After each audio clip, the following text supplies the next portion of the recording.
I hadn't seen Caleb in over a decade. We were just kids back then, circling something we never dared to name. Now, here we were again, older, quieter, carrying more silence than words. I thought I'd buried those feelings long ago. But the moment he walked back into my life, I realized some things don't stay buried, especially the ones you never said out loud. Julian Hayes hadn't planned to come back. The town was a relic of another life, a chapter he had quietly folded and pushed to the back of the shelf years ago. But now, standing in front of the weathered facade of his late mother's house, keys trembling in his hand, he realized some things don't stay buried. Grief had a way of calling people home, even when they didn't want to be found. The air smelled the same, like damp pine and fading summer. The paint peeled at the corners of the porch, and the wind made the chimes above the door whisper the same notes he remembered as a boy. Time hadn't been kind to the place, but there was a strange comfort in its stillness. It hadn't changed. Maybe it hadn't needed to. He let himself inside slowly, careful not to disturb the silence.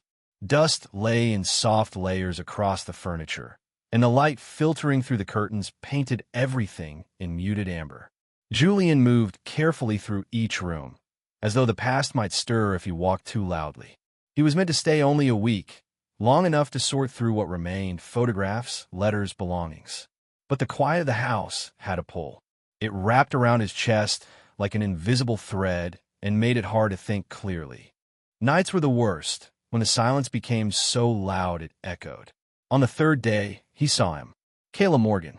They hadn't spoken in over 10 years, not since that fractured summer before Julian left for good. Back then, they were shadows orbiting the same flame, never touching it, never acknowledging the heat between them. And now, there he was, standing outside the local hardware store, a paper bag tucked under one arm, a hint of wear in his shoulders that hadn't been there before. Julian thought of turning away, pretending he hadn't seen him. But Caleb looked up, and for a second, neither moved.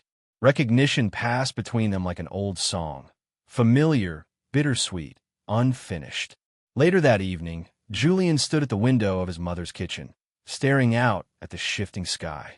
The clouds rolled low over the hills, casting the town in bruised blues and grays.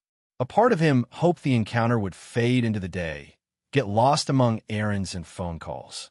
But something lingered, something that stirred just beneath the surface. He remembered the long afternoons they spent near the lake as teenagers, the way their conversations always danced around something unsaid. Caleb had been quieter then, contemplative. Julian had always felt like there was more behind his eyes than he let on, something held back on purpose. And Julian had been too afraid to ask. The next morning, a soft knock at the door pulled him from sleep. He didn't answer, not right away.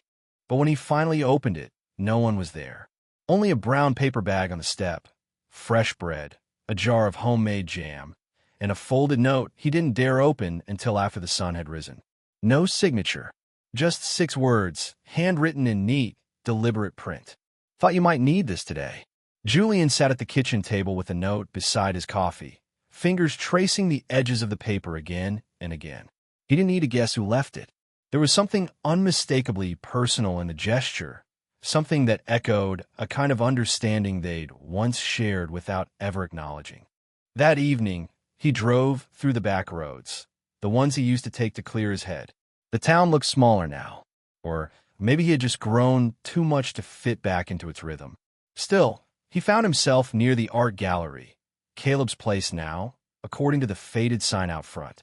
Through the large windows, he could see him working, framing a canvas, his brow furrowed in concentration. Julian didn't go in. He just watched, heart tight with something he didn't want to name. Back at the house, the silence returned. But it was different now, less hollow, more weighted. He stood in the kitchen again, this time with the lights off, letting the darkness settle around him. The breeze through the open window rustled the curtains like a whispered invitation. And he let himself remember, not just the fragments of youth, but the feelings that had once come with them. Longing, confusion, the ache of what was never spoken. He hadn't come back to rekindle anything. That's what he told himself. But as he lay in the stillness of the guest room, staring at the ceiling and listening to the creaks of the old house, Julian knew that something had shifted. Not enough to name, not yet, but enough to feel. And sometimes feeling was the beginning. The attic held more than dust. Julian had forgotten how the floorboards creaked with every step, how the air turned colder the farther in he walked. Cardboard boxes lined the walls like silent sentinels, marked in his mother's delicate handwriting. Christmas, kitchen, Julian school things. He wasn't sure what he was looking for. Maybe distraction. Maybe something else. One box sat apart from the others, smaller, unmarked. He pulled it forward, brushing off the thin veil of dust before opening it. Inside were old photographs, newspaper clippings, a few dried flowers between the pages of a yellowing book. The scent of aged paper mixed with cedar filled his nose, and something inside him stirred. Near the bottom, he found a photo of them. Him and Caleb, both barely 20, sitting on the hood of Julian's first car. Summer sun, crooked smiles, arms nearly touching, but not quite. He remembered the day.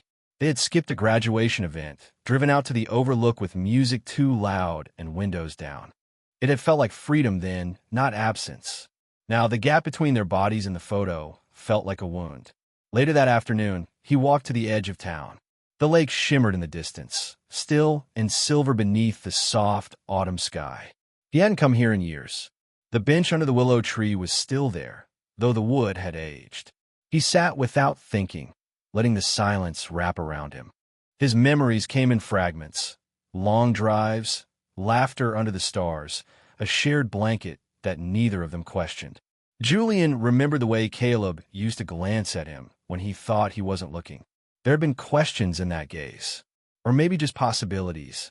But Julian had looked away then, always. He hadn't been ready to ask the right questions. He still wasn't sure he was.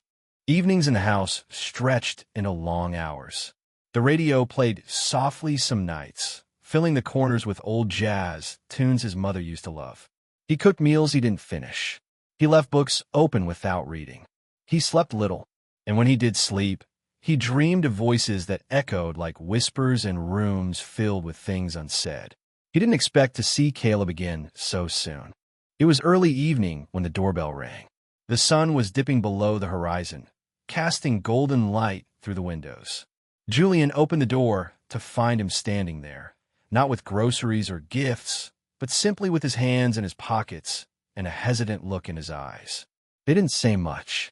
Caleb handed him a framed photo, an old picture of their high school art class, the corners worn and fading. Julian took it, surprised. It must have come from the gallery. A quiet offering, a shared past acknowledged, if only for a moment. That night, Julian set the photo on the mantel. The faces looked out at him like echoes. His own, younger, more uncertain. Caleb's, still carrying that same calm intensity that had always unsettled him. Not in a bad way, just in a way that made him feel seen. There was comfort in the routine that formed, brief visits, exchanged glances, the occasional note left on the doorstep. It wasn't much, but it filled the empty space between the walls of the house in ways Julian didn't expect. One night, he stood in the kitchen again, fingers tracing the rim of his coffee mug. He thought about all the things they never said, all the almosts, all the spaces where words had faltered, and he wondered how many chances people really got before they stopped coming. The wind picked up outside, rustling the trees, and the shadows shifted on the walls. Julian closed his eyes for a moment, listening to the rhythm of the house breathing around him. The creaks, the ticking of the clock, the quiet hum of something waiting. He didn't know what came next, but for the first time in years, he wanted to find out. The days began to blend, soft and indistinct like brushstrokes on an overcast canvas. Julian found himself falling into quiet patterns.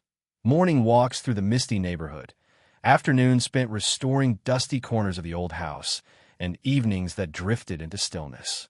He didn't reach out to anyone. Not really. Except Caleb. Their interactions were sparse, often unplanned. A nod outside the market. A brief conversation about the weather, art supplies, or local repairs. Always light. Always careful. But there was an undercurrent to each moment, something that pulled taut beneath every silence between them. One afternoon, Julian returned from the gallery with a rolled-up canvas tucked under his arm. He hadn't meant to buy anything.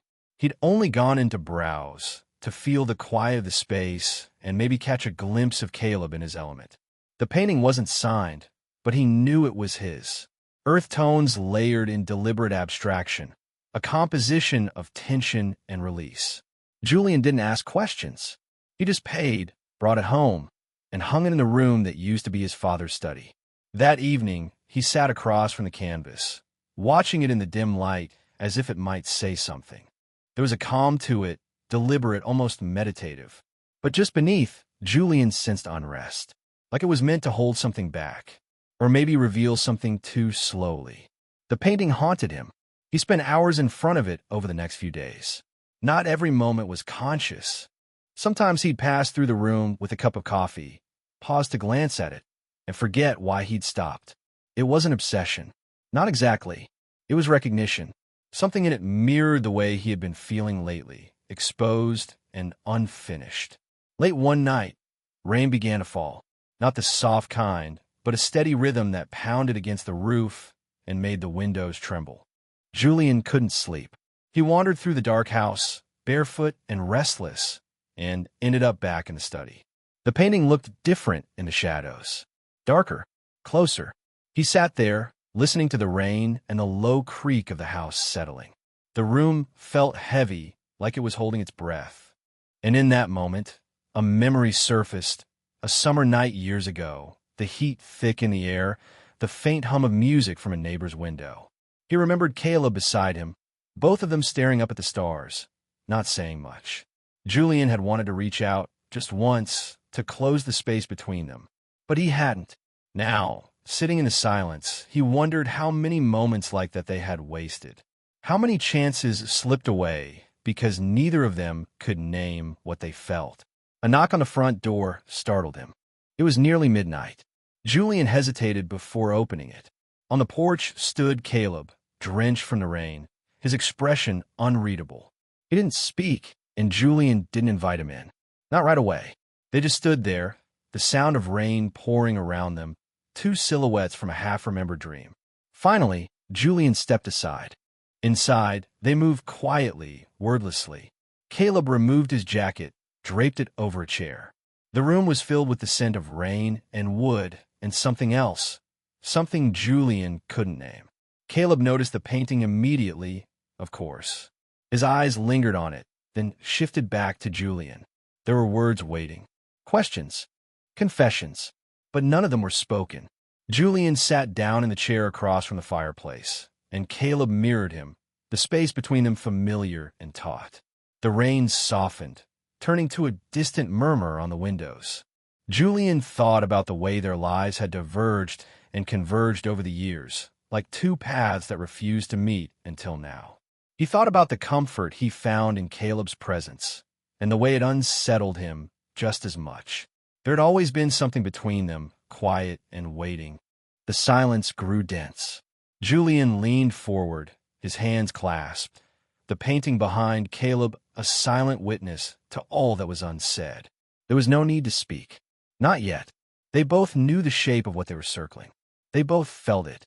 When Caleb finally stood to leave, Julian followed him to the door. The rain had stopped, but the night air still smelled like change.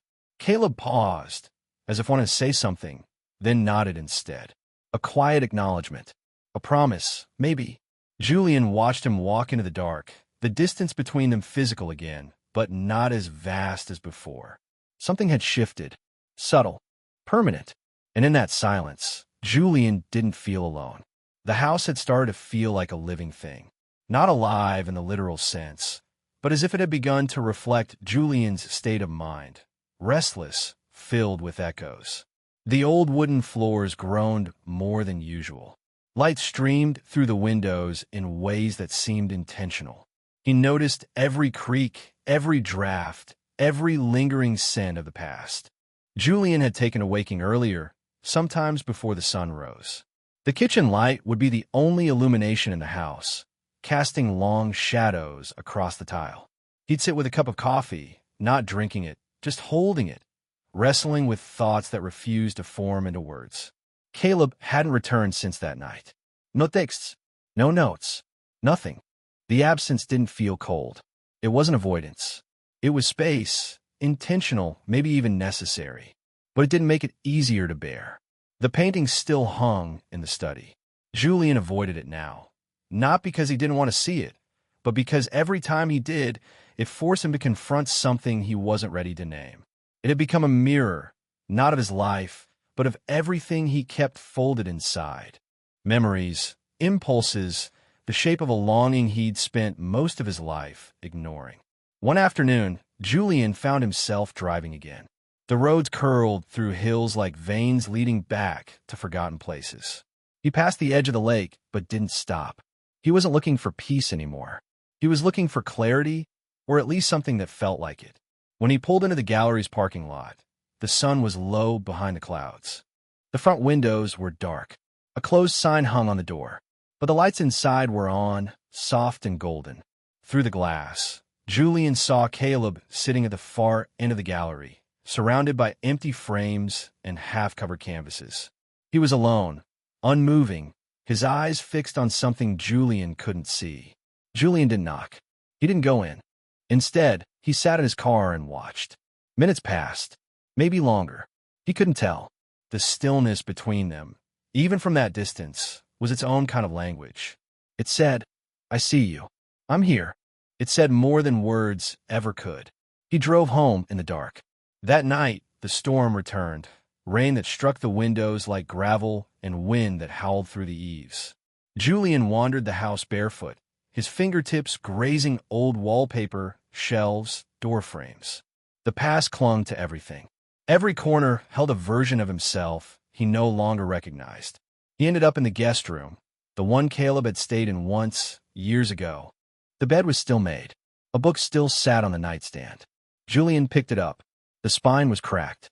Inside, an old receipt was used as a bookmark. A local diner. 2 coffees. A memory long gone but suddenly sharp in his mind. Laughter over breakfast. Eyes that said more than either of them dared. The wind rattled the windows again, and for a moment, Julian wanted to leave. Walk until the thought stopped. But instead, he sat on the bed and let himself feel the ache of what he'd kept buried. He wasn't mourning what never was. He was mourning the space he'd built around himself to keep it all out. The next morning, Caleb was on the porch. He didn't knock. Julian found him there while taking out the trash, standing still with his hands in his coat pockets, looking at the horizon like it had answers neither of them possessed. He didn't say anything. Neither did Julian. They stood like that for a long time, 2 men suspended in the quiet between decisions. Eventually, Julian stepped aside. Inside, they settled in the kitchen, the one room that still felt neutral. The coffee was already made. The air smelled of toast and rain. No one spoke for a while. The silence wasn't heavy. It was bracing. Julian poured them, each a cup. His hands didn't shake.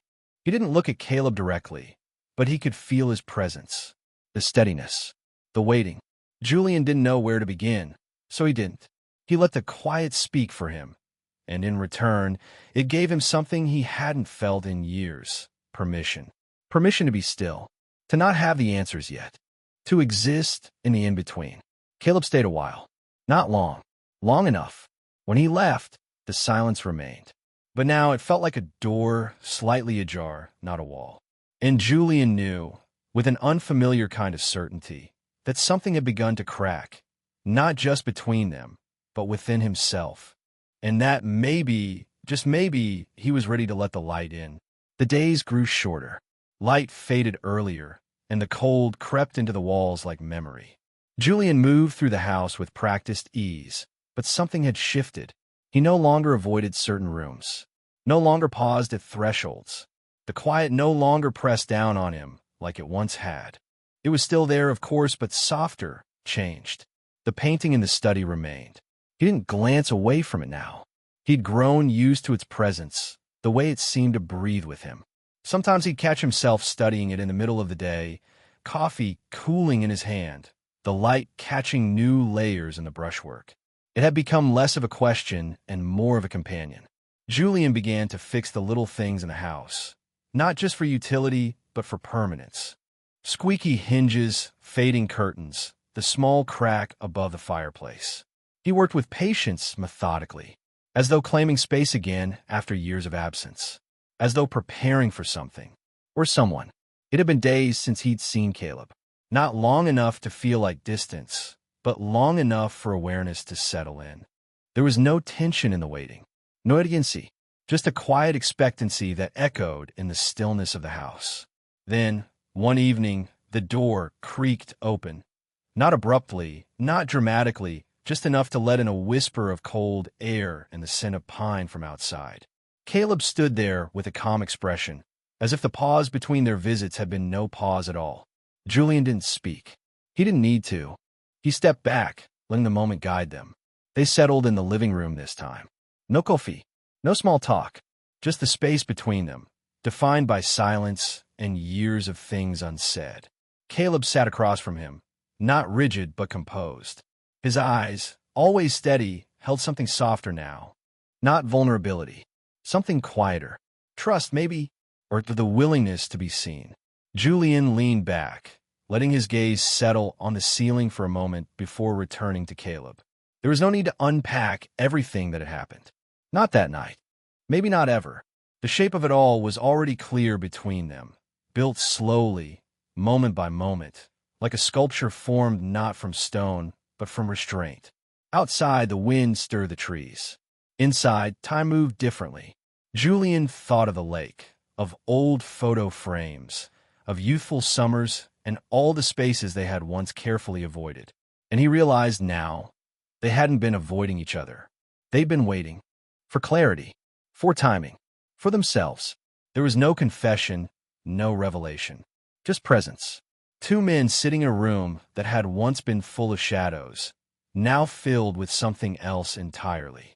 Eventually, Julian rose. He crossed the room and sat beside Caleb, not close enough to break the quiet, but enough to feel the warmth between them. They didn't speak. The silence said enough. Julian's hand rested lightly on the fabric of the couch, fingers relaxed. He didn't reach out. Neither did Caleb, but there was no more distance. Not really. The fire in the hearth crackled softly. Outside, the evening deepened, and within the room, the weight of the past slowly began to lift, piece by piece, replaced by something steadier, something earned.